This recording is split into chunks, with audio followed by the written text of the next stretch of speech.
पवार रुग्णमित्र आणि न्यायिक सल्लागार शिवसेना वैद्यकीय मदत कक्ष.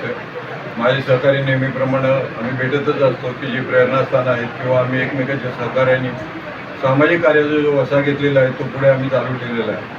सर्वात आनंदाची आणि वैशिष्ट्य गोष्ट म्हणजे की आज मुंबईतले कार्यकर्ते तर आम्ही नेहमीच भेटत असतो.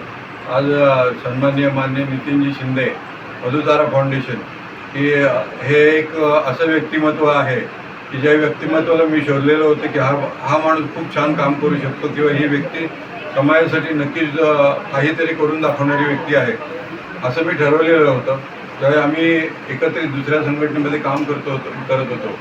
ज्यावेळी पुण्यासाठी माझं काही काम निघालं त्यावेळी मी नितीनजींना बोललो की नितीनजी हे तुम्ही स्वतः काम करायचे आणि ज्यावेळी तुम्ही स्वतः काम कराल त्यावेळी तुम्ही नक्की यशस्वी व्हाल.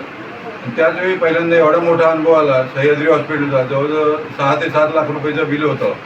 सह्याद्री हॉस्पिटल हे ट्रस्ट हॉस्पिटल असल्यामुळे लाभार्थी या पूर्ण घरकाम करणारी महिला होती तिच्या वडिलांसाठी मला वाटतं. हो, तर मग नितीनजींना मी बोललो की तुम्ही स्वतः जा, जिथं अडचण येईल तिथं मी स्वतः तुमच्याशी बोलेल. मग ते पोलीस असू देत किंवा सोशल वर्कर असू देत, या सर्वांसाठी मी स्वतः बोलेल.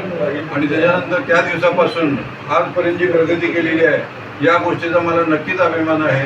दुसरी गोष्ट अशी की मी स्वतः काम तर नक्कीच करणार कुठलंही हॉस्पिटल असू दे अख्ख्या महाराष्ट्रामधलं. परंतु आज मला आपल्या सर्वांना एक विनंती करायची आहे की मी जसे कार्यकर्ते घडवले, आज 36 जिल्ह्यामध्ये माझ्या माहितीनुसार 360 कार्यकर्ते माझे असावेत. तर आज नितीनजी एक आदर्श कार्यकर्ता, आदर्श व्यक्ती आणि मधुतारा आणि मी जे पाहिलं आजपर्यंत महाराष्ट्रामध्ये ते स्वतः व्हेकल व्हीलचेअर दिव्यांगांच्या घरी घेऊन जाणारी एकच व्यक्ती पाहिलेली आहे, ते म्हणजे नितीनजी शिंदे. नितीनजी शिंदे, नक्कीच तुमचा मला अभिमान आहे.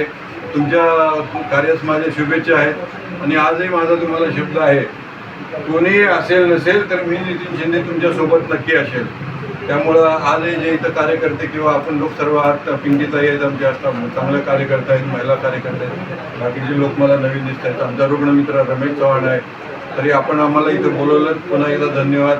आणि माने सर, तुम्ही एक लक्षात घ्या की कार्यकर्ते आपल्याला घडवायचे की जिथं आपण पोहोचत नाही, जसं नितीन पुण्याला आम्ही पोहोचत नाही पण नितीनचा फोन कॉन्टॅक्ट नंबर दिला की आम्ही निश्चिंत असतो की बस त्या माणसाची गरज पूर्ण होणारच आहे. आता आम्ही जे काम करतो ते 2 मिनिटांमध्ये मी पूर्ण करतो. पहिलं जे काम करतो ते ट्रस्टचे हॉस्पिटल आहेत मुंबईमध्ये, Kokilaben, Holy Spirit, Holy Family, Breach Candy, Saifee, Nanavati, रेजा, हिंदुजा, जसलोक, हिरानंदन. आणि पुण्यामध्ये दीनानाथ, सह्याद्री, ज्युपिटर. असे वैशिष्ट्य असं आहे की मुंबईची लोकसंख्या जास्त आहे परंतु पुण्यामध्ये मुंबईपेक्षा जास्त हॉस्पिटल आहेत. 104 हॉस्पिटल ट्रस्टची पुण्यामध्ये आहेत. मुंबईमध्ये फक्त 88 आहेत, त्यातली बरेच बंद पडलेली आहेत किंवा ट्रान्सफर झालेली आहेत.